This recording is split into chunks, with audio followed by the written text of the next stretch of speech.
Soy Nicolás Loza Otero, profesor e investigador de la Flaxo México desde hace ya prácticamente 10 años. Hice estudios de doctorado en Ciencias Sociales con especialidad en Sociología en el Colegio de México. Durante mi vida profesional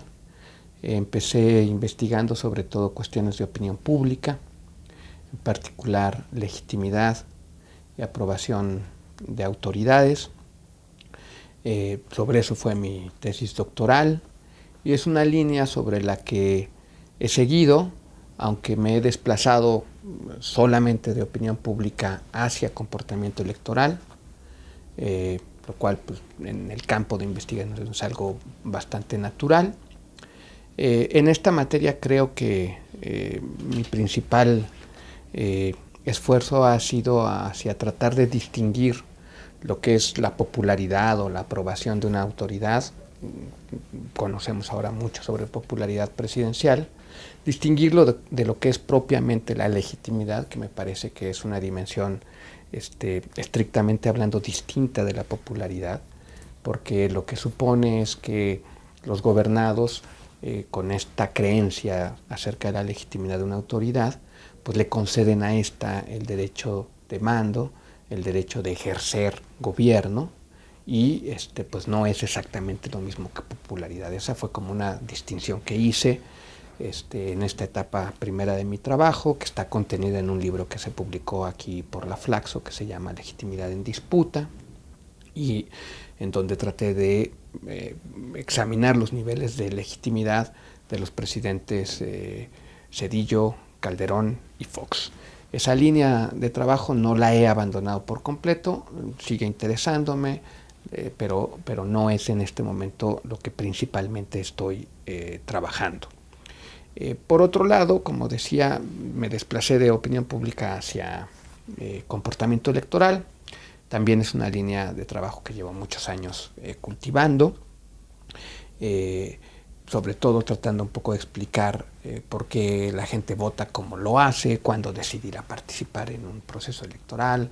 y por qué decide votar por uno o por otro partido. Pero quizá la peculiaridad es que de mi trabajo es que sobre todo me he focalizado en elecciones subnacionales o elecciones locales a nivel estatal. Es decir, en principio sobre comportamiento electoral de los capitalinos, de los que vivimos en la Ciudad de México, y con el paso del tiempo he tratado más bien de hacer estudios comparados entre cómo se comportan los electores de la Ciudad de México y de otras ciudades capitales de los estados de la República o de otros estados. Y un poco ahí creo que una de las cuestiones más interesantes que he tratado de seguir sistemáticamente son las diferencias tanto en los niveles de participación como en las preferencias electorales que hay entre en un mismo elector o en un conjunto de electores, entre participar y votar en una elección federal, como podría ser votar por presidente de la República, y participar y votar en una elección local, como podría ser por gobernador o jefe de gobierno en el caso del Distrito Federal. Entonces, pues ahí he medido los niveles de participación cuando las elecciones son concurrentes a nivel nacional y a nivel local, y los cruces o los flujos, los diferenciales de preferencias, siendo o no concurrentes las elecciones, cuando un elector decide votar, vamos a suponer, por el PRI en la elección presidencial, pero por el PAN en la elección local o al revés, ¿no? Como decía, es una línea de trabajo que me sigue interesando, que virtualmente no he abandonado, pero sí he trabajado menos, y lo que en este momento, y hablo desde hace unos 3 o 4 años para acá, realmente ha focalizado más mi atención, es el estudio de las instituciones políticas en los estados de la República, es decir, a nivel subnacional. Mi principal inquietud ha sido, primero, un poco entender cuál es el verdadero poder del que disponen los gobernadores en las 32 entidades de la República, un poco motivado por una discusión sobre todo de la agenda pública mexicana y un poco también de la agenda pública en América Latina, que tiene que ver con cómo se constituye el poder local a nivel de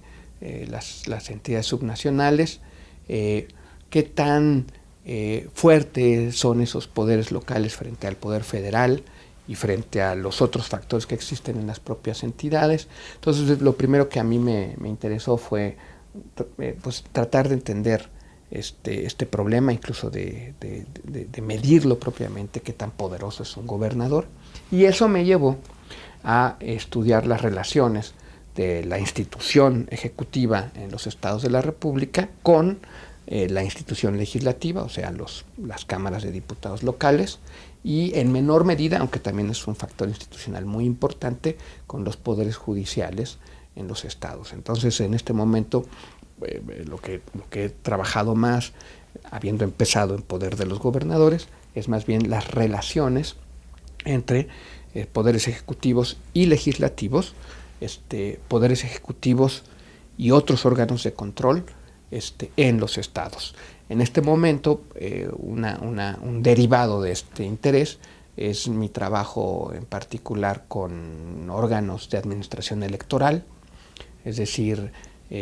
los institutos electorales de los estados,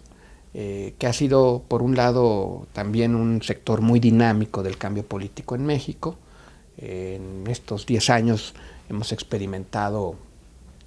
varias reformas electorales a nivel federal y muchísimas más a nivel local. Hemos experimentado 2 formas distintas de integrar estos órganos de administración electoral y en ese terreno, digamos, he tenido incidencia de mi trabajo de investigación sobre la evaluación de los órganos de administración electoral anteriores, la evaluación de los órganos de administración electoral que están naciendo, sobre la selección de consejeros electorales en los estados